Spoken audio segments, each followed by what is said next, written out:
Yes. Welcome to the Alain Guillot podcast, a podcast about life, leadership, and money matters. Our guest today is Tero Moliis. Tero is a serial entrepreneur, business developer, university professor, mentor, and published game designer, and now a published author as well. He speaks several languages, have lived in several countries, and today we will speak about his first book, Life is a sandcastle. Nothing is permanent except the things you create temporarily. Tero, thank you so much for joining me today. Alain, it's a pleasure to be here. Thank you so much for the invitation. And you did all the introduction already, so I hope I have something else to say. Well, the first observation, Tero, is that you, at least in video, you look quite young, and all the things that you have done, all the countries that you have traveled, it seems like you have been either living in overdrive or you are much older than you appear on video. Which one is it? Or the third option, I have invented the time machine and I have not told anybody. But no, I think it's a mixture of both. I am 48 years old, so I have to thank my parents for the good genetics and for giving me life. But I think it's mostly an attitude. I'm very happy that I have managed to maintain my childlike, my inner child always with me, and I have dedicated my life to doing fun things and staying positive and being truly happy. And I think that prolongs life more than anything else. So, I might call myself a living proof, but hell, it works. Okay, so let's start with your origin. I like it when two foreigners speak English as a common language. And the joke goes that people from other countries can speak English quite well until an English person shows up and then everything falls apart. But can we start with you telling us, where do you come from? I'm originally from Finland, Helsinki, Finland, but I've had the fortune to live abroad most of my life, at least more than half of my life. And I think that has been a great thing to not only to learn languages, but to understand cultures and being able to talk to different people. I've had the fortune of visiting Colombia, for example, many times as a tourist and as working. So it's just so much simpler to talk to somebody from a country, even if we are nowadays living in other countries, when you understand sort of the basic background where they come from. And I think that is very important for us humans to be able to communicate better, is to have a basic understanding where the other person is coming from. Okay, so as far as I know, apart from the time of the Vikings, people from Finland likes to stay in their own country. So can you start telling us what is it that drew you out of your own country, why you started exploring other countries, and yeah, let's start by there. Hello, hello, hello. Hello, Yeah. Alain. I think there was a power shortage. There are some going on today. Okay, perfect. Okay, so My apologies. It might happen again, but it happened earlier in a Zoom call I had earlier, so it might happen again. My apologies. okay, so let's start. My question was, as far as I know, from the time of the Vikings, long time ago, I don't know, hundreds of years ago, people from Finland regularly stay in their country. They are not as as much of travelers as your ancestors were. So, what is it that drove you to get out of Finland and start exploring the world? That's a good question. First, I have to mention that the Finns were never really Vikings. We were forest people, and the Vikings conquered the whole world. They couldn't conquer Finland, but that's a historical, interesting fact that I invite everybody to investigate. Myself, I had the fortune of having parents who traveled the world since they were young, and I had an upbringing where we didn't have a television at home, but my parents took us traveling, and they gave us all the incentives to become independent and move around. So I was taken from a very early age. I was taken abroad to learn the new cultures and meet new people, and sort of understand how to survive out there with only your own knowledge, and you have to sort of get by.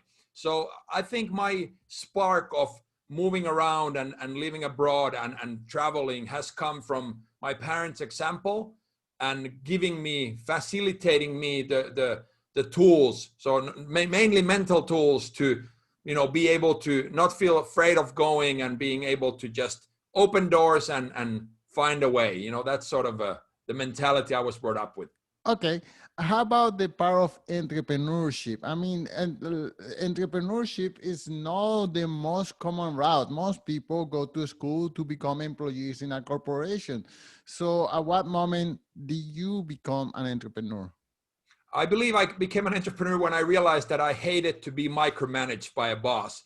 So that was sort of after years of working for corporations, small and large, I sort of understood that I was after all giving my time and energy so that somebody else could make a living and a profit. So I was getting by, and I had good jobs and bad jobs, but I understood very soon that if I really wanted to do what my dreams were, follow really my passion, I would have to become independent and control, sort of take responsibility of my own life.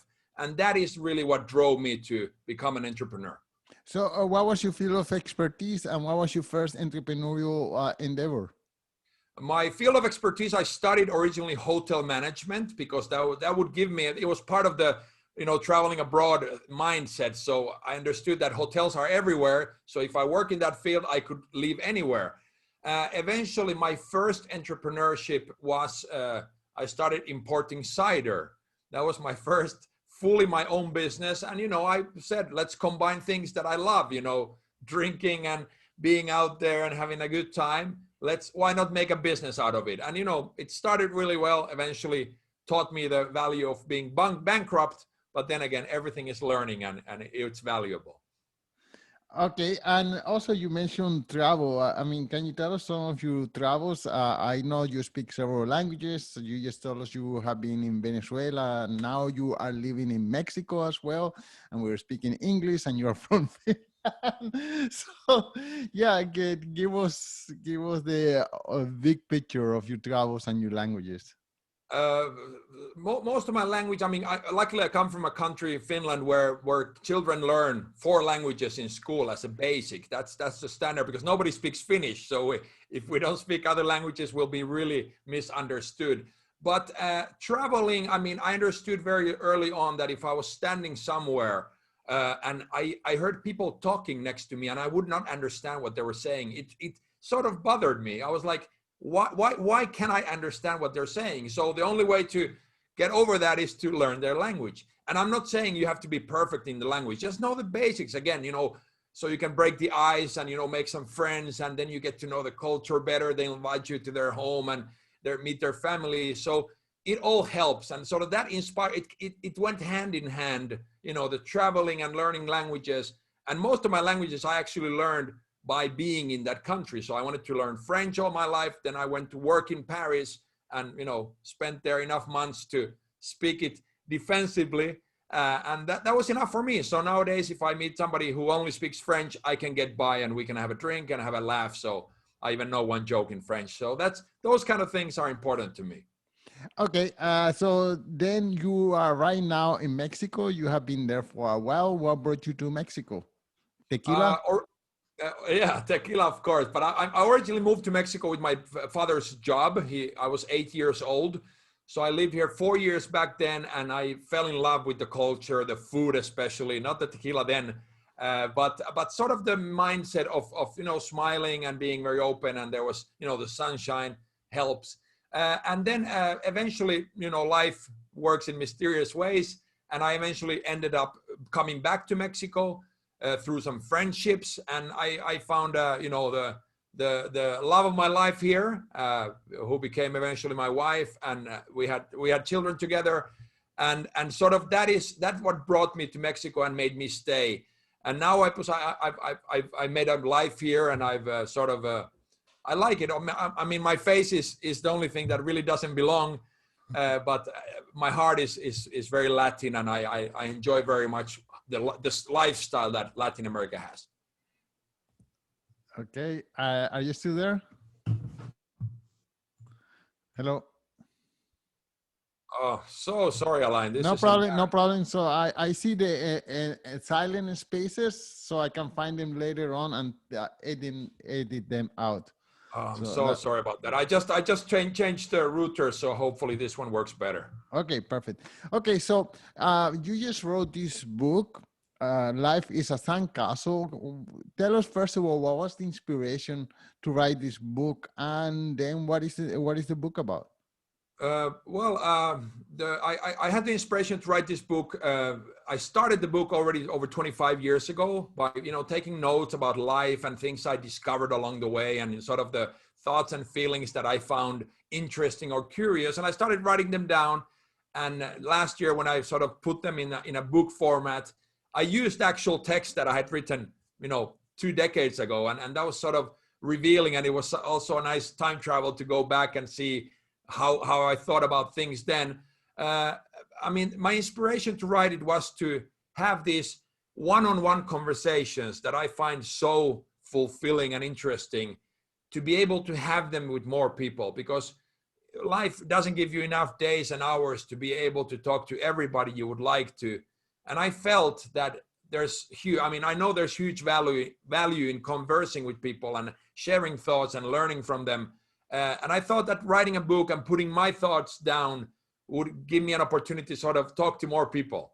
And I think it has worked really well so far. It has opened great conversations, and I'm very, very happy about it. The book itself, Life is a Sandcastle, talks about sort of why you should invest time, energy, love in creating something today, perhaps a sandcastle or a life, even when you know it will be gone tomorrow. Life is short, a sandcastle is even shorter, but when you sort of understand, and the point of the book is to try to make people understand that it doesn't matter if it's a short time or a long time, it's still just a limited amount of time, and you should live it really well. Okay, so I have a quote from your book. It goes like this: life is magic for those who have the courage to run their own life. And I I agree 100%. The thing is that we are taught since very early in our life to follow what I call the life script, okay, which is you go to college, you get a job, you work there for 40 years, you follow orders, you keep your head down, and then at 65, you get to do what is it that you want to do. And since we have been trained like that, it's very difficult to have that courage, because I feel like that courage has been taken out of us. And I speak to people almost on daily basis about their dreams and ambitions that they have, but they feel like, no, but I have to get this degree first. I had to get the permission from the permission giver. I had to get this whatever approval they need before they start living and doing the things that they want to do. So uh, although I agree 100% with the idea of the book, I just find it so difficult to implement, just because we are trained, or in a way I would say brainwashed differently. It is. It's a very hard reality to face, and that my book's idea is to question the reasons behind your actions. And what I asked about a lot in the book is why do you do things? Why do you cheer for a certain sports team? Why is this movie your favorite movie? And if you really think about it for a second, you will realize that most of the times they were not your own decisions. They were implemented on you by somebody. Your mom or dad was an example and they cheered for the team, so you never had a choice. As a Colombian, religion is another hard topic that most people in Latin America, for example, they're never given a chance.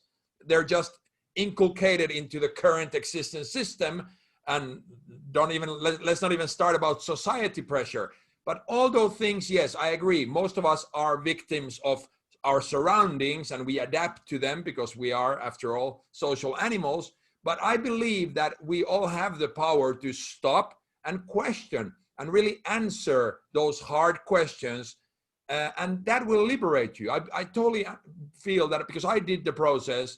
I started very early to question things, and finding answers that worked for me. And I really, in the beginning, of course, you do try to sort of mirror yourself with other people or society in general because you want to fit, you want to belong, you want to be part of. But then you realize that at some stages you must follow your own path, and you might be alone. All the other 7.6 billion people might not follow that path, but you must understand that you are unique, just like everybody else, which is one of my favorite paradoxes. Yeah. Okay, another problem that I see often, I was having dinner with a friend, an entrepreneur, this last Sunday, and he has a construction business, and he was telling me about his plans to grow this business and have all the books in order so that he can sell it later on in life in a few years. And then I asked him, okay, so you are going to sell it, and then what are you going to do with your life?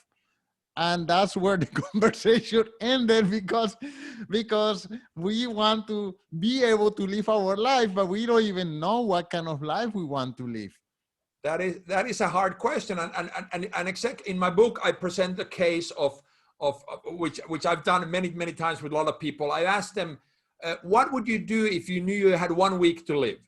And everybody has an immediate answer. I mean, it's, oh yeah, well, I would tell my parents I love them. I would go tell this person I love them. I would travel. I would go see the Dome of Milan. I would eat all the food I can. I would smoke all kinds of weird things.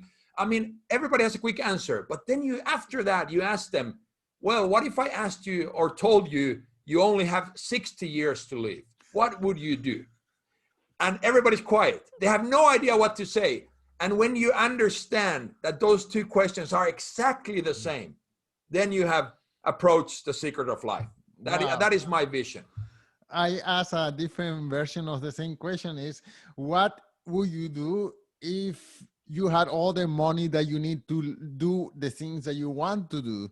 And I find silence most of the time, other than, oh, I would go to a restaurant and do this, like the thing that they would do this week. But then what will you do with the rest of your life? I'll tell you one thing. I used to be an Uber driver. Okay. And I used to drive just enough so I could pay the rent and buy food and then have enough time to live my life.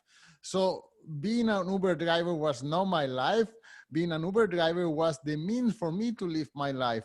But a lot of people don't know what their life is.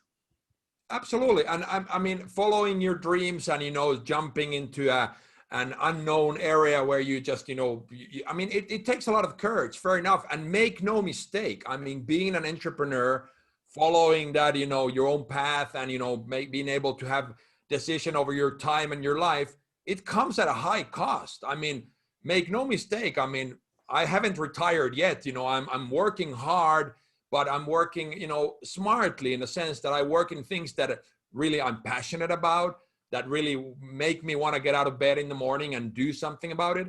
And the fact that I know that if I don't do it, nobody else will, actually drives me. I mean, I like that. I like the responsibility of being in charge of my own life and my own happiness. So meaning that I can choose to stay in bed all day, which very often I do, and it's great fun.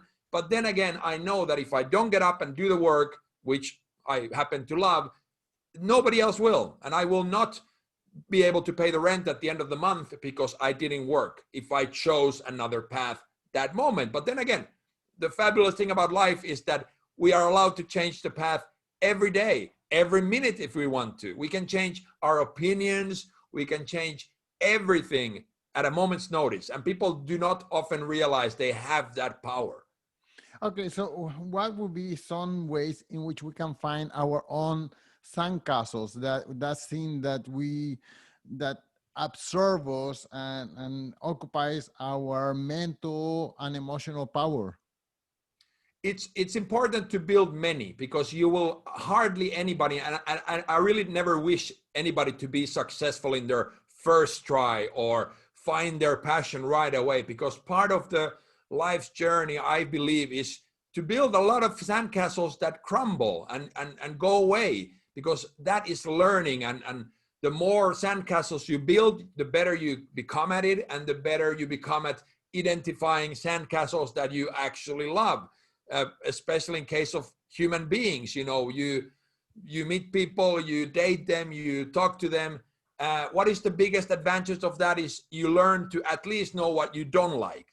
And then you can narrow your search to identifying the traits that you do like faster. And then you stop wasting time, you have better relationships, or you learn to value your private time and being alone, which is also a great talent, being able to be by yourself. Wow, you just mentioned something that I ask very often when I'm having friends trying to determine what is it that they want to do with their life. I say, okay, let's start with the things that you know you don't want to do for the rest of your life. That helps a lot. Okay, I don't know what I want to do with my life, but I know I don't want to do this. And that's a starting point. It is, because I mean, when you add to that list, eventually you will run out of options, and then you have narrowed it down to only a few options, and then you should try those, definitely. So yeah. Okay, so the next question is then, how do we build the courage to start experimenting and building our own sandcastles, knowing that we still have to pay the rent, that we still have to keep whatever responsibilities we have going at the moment, but we would like to start experimenting. What is it that will fill my life? And how do I find those things out? Taking the first step. That is the only thing you need to do. In my belief, it's baby steps. It's small steps. I always often speak about the Maslow's hierarchy of needs. First you have to have safety needs, and food and drinks and love and belonging, and then you have self-realization at the top. The problem with today's world, most often, I mean, we live in the Western world. I mean, we have our basic needs covered as a standard. And then, so we humans tend to jump directly into the self-realization bit, but we are not even aware that we have not fulfilled our basic needs. So we are lost in the sense of, oh, I visualize myself, or I want to be this, or my dreams are this, when you have not built a solid structure to launch yourself from. And if you do that, if you know who you are, and knowing yourself, I think is the key thing, really asking those questions and answering them honestly, it builds this base from.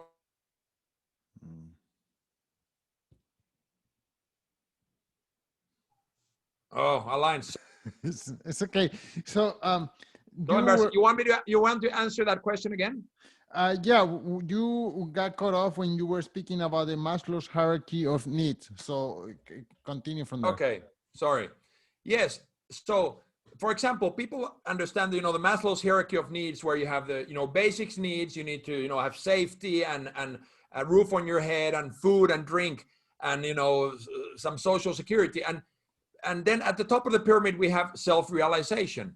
And I believe the problem with today's world, where we have most of our, at least in the Western world, we have most of those basic needs sort of automatically filled. We don't actually focus on them. We just jump straight to the self-realization part. So people spend their lives thinking what I want to be, or my dreams are these, without first building a solid foundation.